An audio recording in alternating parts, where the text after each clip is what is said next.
This is KT Bradford with Gotta Be Mobile, and today I'm taking a look at this Philips Fidelio dock. This is the Fidelio AS351. Now, if you are an iPhone or an iPad user, you might recognize this dock because Philips has been making them for a while for those devices.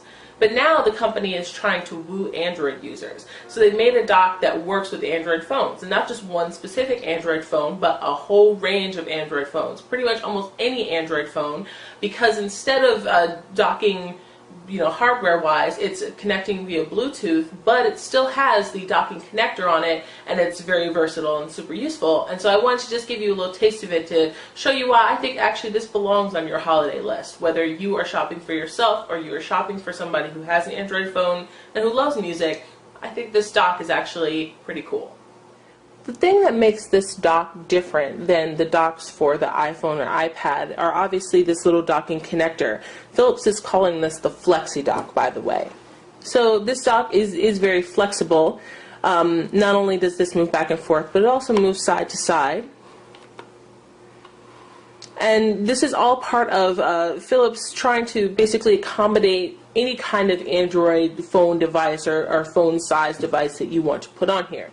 For instance, if you look at this Philips MP3 player right here, which is, I'm going to review this later by the way, it has the docking connector on the bottom. Obviously it's made by Philips, and so it basically just sits on the dock like this.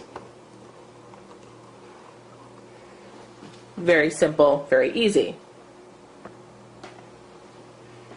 But not all Android devices have the docking connector on the bottom. The HTC Resound, for instance, has the docking connector on the side. So in order to get that to work, we just had to scoot it over, and then sometimes it's a little bit hard to get this on here, and sometimes it's not. There we go. So because it has this little plastic piece in the back here, the little thing that had the Android on it, it's able to sort of stabilize phones that are, a little bit weird, have their micro USB ports in odd places. But it does work. However, if you were to put this into a case, it probably wouldn't work. I have a case over my HTC Thunderbolt, for example, and the Thunderbolt will not stay on this dock when it's in the case just because it doesn't quite land on that micro USB port correctly.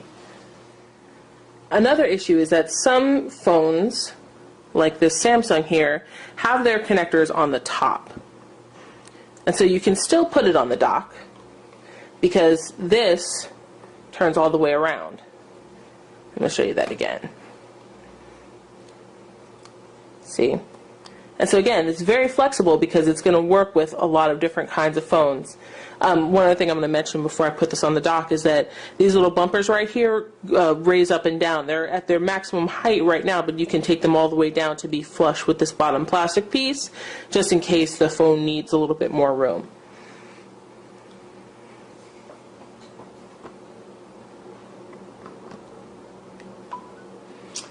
So now, as you can see, we're in the Philips Fidelio app right now, and this app is free on the market. Going to talk about that in a sec.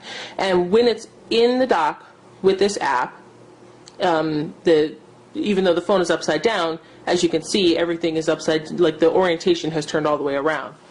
That's only if you're in the Philips app. Let's just open some other music app. As you can see, Android doesn't really like being all the way upside down. So even if you try to play a song, it either goes sideways or does weird things. So it's not going to work in every app. I do like the fact that in the Fidelio app tells Android to just turn a whole 180 degrees, but I don't necessarily want to use the Fidelio app to play all my music. Let's just run through some of the pretty basic functions of the dock. So as I said, it connects to devices via Bluetooth, and right now it's connected to this Philips MP3 player, but it will connect to any Android device that has Bluetooth on it. You can also download the app that goes with it, which I'm going to show you in a second, but the app is not necessary. Essentially, this is a Bluetooth speaker. You don't have to connect your device to the micro USB in order to make this work. It does sort of activate it on some phones, but you can just have the phone sitting somewhere, sitting by your bedside, and just have it connected up to this device. So I just wanted to give you a little sample of the sound quality. Let's do some Lady Gaga.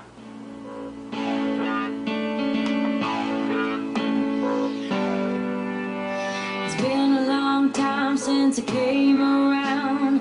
Been a long time, but I'm back in town. Now, like with any other Bluetooth speaker, you're going to have controls on the speaker itself for volume, and then you can also control the volume coming out of the player. This is the Songbird app that came with this device, but this particular device came with a bunch of different apps for playing music, and you do not need to play music in a Philips app in order for the speaker dock to work or work well. Like, let's just head into this other app here.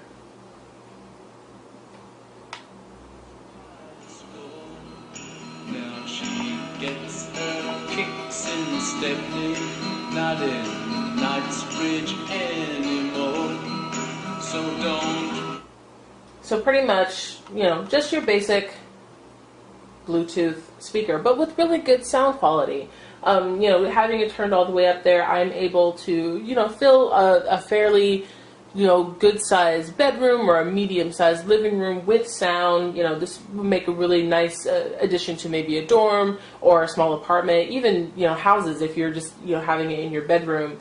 If you want to set it in your living room and have it be your sound system in your living room, you might want to get something that's a little bit bigger so you can get some more volume, some more power out of it. But as you can tell, you know, it had some pretty good bass on it. It has a nice round sound. I really do like that. As I mentioned before, there is a free Philips Fidelio app for Android that you can find in the market. And so I've already downloaded this app to this phone. And it is a pretty basic app. It does have some nice functionality in terms of giving you the time, giving you the weather. It will also, you know, act as an alarm clock. You can play the radio on it, and it hooks up with Songbird here, which you also have to download, but those are both free. And then it also manages the connection to the Philips speaker. So when you first bring it up, you can tell it, you know, look for Philips devices, and it will seek out any Philips devices in the area and connect to them. And then once you turn Bluetooth on, then it will automatically find that device again and connect to it. All right, so Bluetooth is on. Fidelio is connecting. And there we go. So again, with this Samsung, you know, if I were to turn this upside down, you know, the whole app is going to turn upside down with it eventually. There we go. But I don't want to play my songs in Songbird because I prefer my other apps. I use Google Music, as a matter of fact.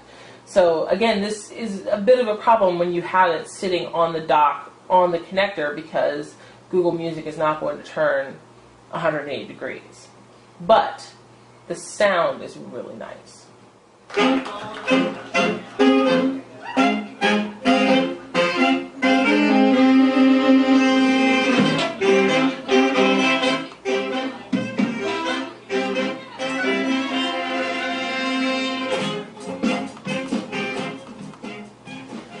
I've noticed with these speakers that they actually sound pretty good no matter what kind of music you're listening to. Whether you're listening to rock, hip-hop, this is sort of live marching band music, you know, soulful, classical, you know, anything, the Philips, you know, basically does really well and just like bringing out a nice sound, but, you know, does have some nice bass to it, which people always like. Under the settings for this app, you will find some sound-related settings, and basically, you know, it has some EQ settings, which is also very nice because then it allows you to change it up a little bit depending on what you're listening to. And so the presets we have are pop, rock, jazz, and classic. You can also turn the bass boost on or off. And it gives you a little bit of control. There aren't, you know, very deep equalizer settings, but, you know, this is what most people can handle anyway. And there are other EQ apps on the market if you really want to fiddle. So that pretty much concludes my review. A couple other things I want to mention. The first is that there's a 3.5 millimeter headphone jack on the back of this, and that actually is for connecting up other devices that aren't Android phones to the speaker. So say your MP3 player that doesn't have Bluetooth, or your laptop, something like that. If you want to get, nice quality sound, then you can hook it up that way, and that's really nice and useful. And also it takes 4 AA batteries, so you don't necessarily have to be hooked up to the AC adapter in order to play music on it, which is very nice. You can carry it outside. It makes it a little bit more portable, a little bit more mobile, so you can have great speaker quality everywhere. As I said before, I really like the quality of the sound that comes out of these speakers. I like that there's more in this line. There's going to be some that are a little bit bigger, more powerful sound, maybe for bigger living room or for whole house listening. One that's a little bit smaller, some clock radios. And again, they all have the Flexi dock, and so they have compatibility with a lot of different Android devices. And I just think that Philips is making a really good step in making it an Android-friendly dock, instead of just saying, oh well, you can hook up your Android to that other dock if you really want to. So catering to the Android crowd, I think, is definitely good. I certainly appreciate it. This is KT Bradford with Gotta Be Mobile, checking out the Fidelio dock from Philips for Android.